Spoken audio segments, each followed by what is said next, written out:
दोस्तों कुछ गाड़ियां ऐसी भी होती है जो लॉन्चिंग से पहले इतना ज्यादा हाइप बना देते हैं, इतना ज्यादा मतलब उस तरीके का माहौल बना देते हैं कि इंडियन कस्टमर्स को उस टाइम समझ में नहीं आती है। जब वो खरीद लेते हैं गाड़ी लेने के बाद 1-2 महीने के बाद उनको समझ में आता है कि हाँ, मैंने अगर ये गाड़ी का टेस्ट ड्राइव लिया होता तो फिर मैं ये गाड़ी को कभी नहीं खरीदता। जी हाँ दोस्तों, आज मैं बात कर रहा हूं टाटा कर्व के बारे में।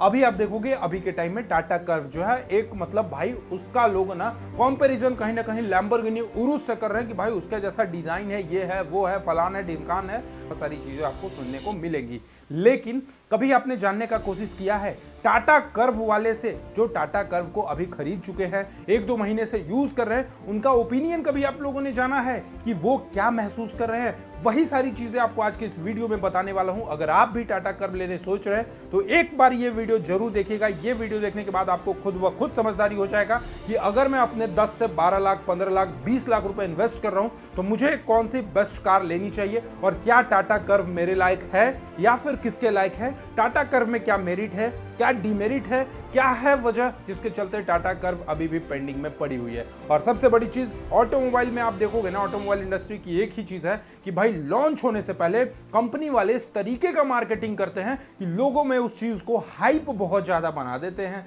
अब भाई हाइप बनाएंगे तभी तो उनका सेल होगा, तभी तो वो बुकिंग करेंगे, वो टेस्ट राइड नहीं देंगे। सेम टू सेम आप लोगों ने सोचो ना, जो टाटा कर्व ऑनर है ना, जो सबसे पहले स्टार्टिंग में लिए होंगे, जो कहते हैं कि हाँ भाई मैं लॉन्च हुआ था तभी खरीदा था, तो उस टाइम क्या आपको टेस्ट ड्राइव मिला था? नहीं मिला था। आप सिर्फ किस पे गए थे?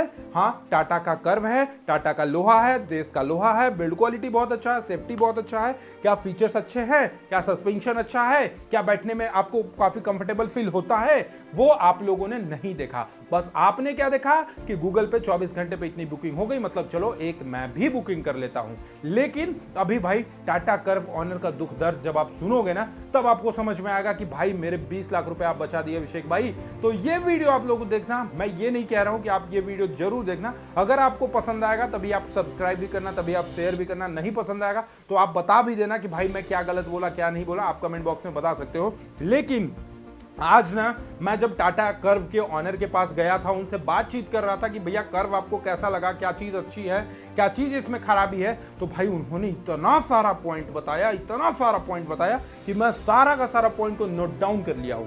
अब मैं सोचा ना कि जब भैया उनका दर्द इतना है तो हमारे बहुत सारे लोग ऐसे हैं जो टाटा की कर्व को खरीदेंगे, अब वो पैसा फंसाएंगे, फिर बाद में उनको नुकसान होगा ना। तो इसीलिए मैं आपको ये चीज बताने वाला हूं, 10 ऐसी चीजें जिसे टाटा कर्व को नहीं लेना चाहिए, जिसमें बहुत सारी प्रॉब्लम है। सबसे पहला चीज तो देखोगे टाटा कर्व में ना भाई अंडर पावर इंजन है। गाड़ी का वेट देखोगे लगभग 1250 से 1300 केजी के आसपास ये लोग गाड़ी का कर्व वेट बनाए हैं। और सोचिए ना, 1250-1300 केजी का जो कर्व वेट है गाड़ी का, और उसमें पावर कितना दे रहे हैं? 1.2 लीटर का इंजन। भैया टाटा पंच वाला इंजन है, टाटा नेक्सॉन वाला ही इंजन है आपको टाटा कर्व में। क्या फायदा लेने का?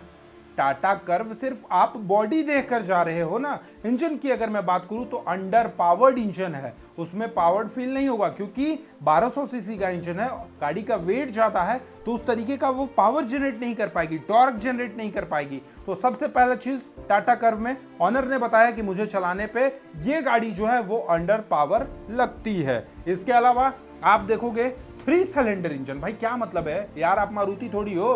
टाटा का कंपनी, टाटा ब्रांड की वजह से जाना जाता है, देश के लोहे की वजह से जाना जाता है, और इसमें भी कहीं ना कहीं ये लोग जो है ना, इसकी खराब बिल्ड क्वालिटी, मतलब भाई लोहा का बात मैं नहीं कर रहा हूं, मैं टेक्निकल फीचर्स की बात कर रहा हूं। इसमें आपको मिलता है 3 सिलेंडर इंजन। अब भाई 3 सिलेंडर इंजन है तो गाड़ी में आपको ज्यादा वाइब्रेशन आपको समझ में आएगा। इसके अलावा जब आप इसके केबिन में बैठकर गाड़ी को चलाओगे तो आपको ज्यादा केबिन नॉइज भी समझ में आएगा। तो बताइए ना, आप 20 लाख रुपया लगाएंगे, कंफर्ट नहीं मिलेगा, उस तरीके का साउंड नहीं मिलेगा, तो फिर क्या फायदा है बॉडी खरीदने का? इसके अलावा थर्ड पॉइंट जो उन्होंने बताया, बॉडी रोल।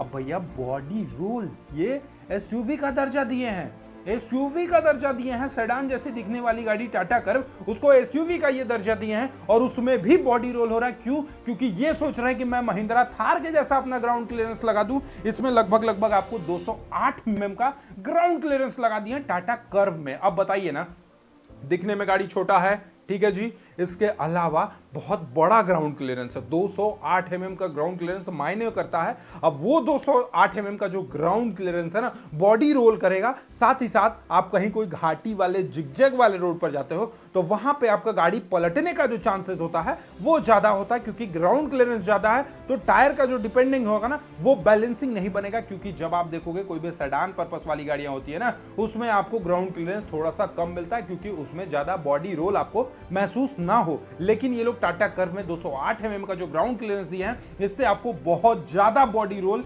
देखना पड़ेगा।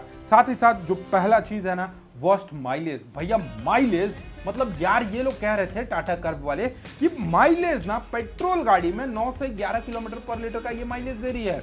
1200 सीसी का इंजन, अब माइलेज क्यों नहीं देगी मैं बताता हूं आपको। देखो जी, 1200 सीसी इंजन है टाटा कर्व का। इसके अलावा इसका गाड़ी का जो वेट है ये आपको 1250 से 1300 केजी के आसपास कर्व वेट है, तो पावर उसको ज्यादा लगाना पड़ रहा है। अब जब ज्यादा पावर लगाएगा पेट्रोल में तो माइलेज ऑब्वियस सी बात है कि कम ही देगा। 9 से 11 किलोमीटर प्रति लीटर के आसपास टाटा कर्व की पेट्रोल गाड़ी जो है वो माइलेज दे रही है मैनुअल में, अगर मैं बात करूं तो। इसके अलावा आप देखोगे ये ना टाटा कर्व को एसयूवी का दर्जा देते हैं और सस्पेंशन लगाते हैं बिल्कुल चीप क्वालिटी का, बिल्कुल घटिया क्वालिटी का ये लोग सस्पेंशन लगाते हैं।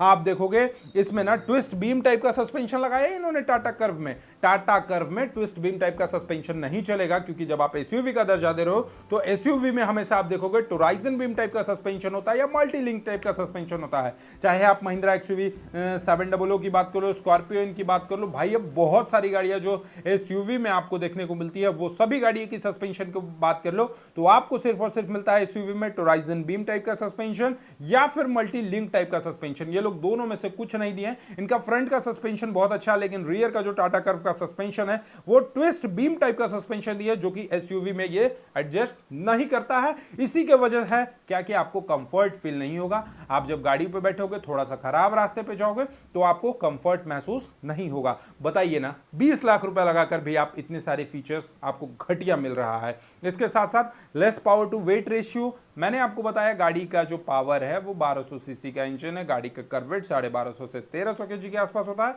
तो वो पावर ज्यादा प्रोड्यूस नहीं करने पाएगी। क्यों? क्योंकि उसके ऊपर वेट ज्यादा है, और वेट ज्यादा है तो इंजन से साउंड ज्यादा आएगा, वाइब्रेशन ज्यादा आएगा, नॉइज ज्यादा होगा, लेकिन आपको पावर ज्यादा नहीं मिलने वाला है। इसीलिए मैंने सबसे पहले कहा था टाटा कर्व जो गाड़ी है वो अंडर पावर्ड इंजन के साथ आई है। इसके अलावा आप देखोगे भाई नॉट कंफर्टेबल। भाई कंफर्टेबल क्या बात कर रहे हो यार? कंफर्टेबल के मायने में अगर मैं बात करूं तो टाटा कर्व का जो सेकंड रो का सीट है उसमें मेरे जैसा 6 फीट का बंदा ना, उसका हेडरूम जो है वो नहीं अच्छे से बैठ पाएगा। मतलब हेडरूम जो है वो कंप्लीटली टच करेगा। तो कहीं ना कहीं जब आप एसयूवी का दर्जा दे रहे थे तो भाई एटलीस्ट हेडरूम को तो सही करना चाहिए था।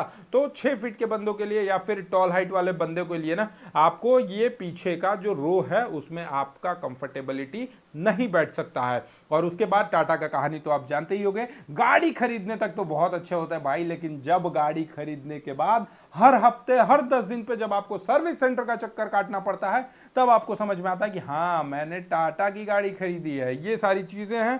इसके अलावा मेंटेनेंस कॉस्ट जो है वो टाटा का सबसे ज्यादा होता है, हायर मेंटेनेंस कॉस्ट होता है। इसके अलावा ये गाड़ी टाटा कर्व को पेट्रोल में लॉन्च करा है इन्होंने, डीजल में लॉन्च करा है, लेकिन सीएनजी में लॉन्च नहीं करा है।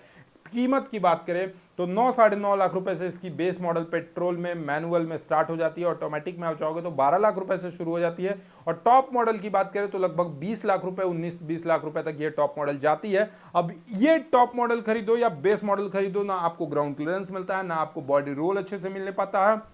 इसके अलावा अंडर पावर्ड इंजन है, सस्पेंशन अच्छा नहीं है, स्टिचिंग अच्छा नहीं है, बहुत सारी ऐसी चीजें हैं जो टाटा कर्व में आपको खराब चीज दी गई है। आप एक बार गूगल भी करके देख सकते हो, या फिर अगर आपके जान पहचान रिश्तेदार में कोई टाटा कर्व लिए हैं तो आप उनसे एक बार उनका सजेशन भी ले सकते हो। बाकी आपको ये वीडियो कैसा लगा कमेंट बॉक्स में जरूर बताइएगा। चैनल पे पहली बार होगे तो सब्सक्राइब करके बेल आइकन को दबाना नहीं भूलिएगा। चलिए, thank you so much for watching, love you all, bye bye, take care.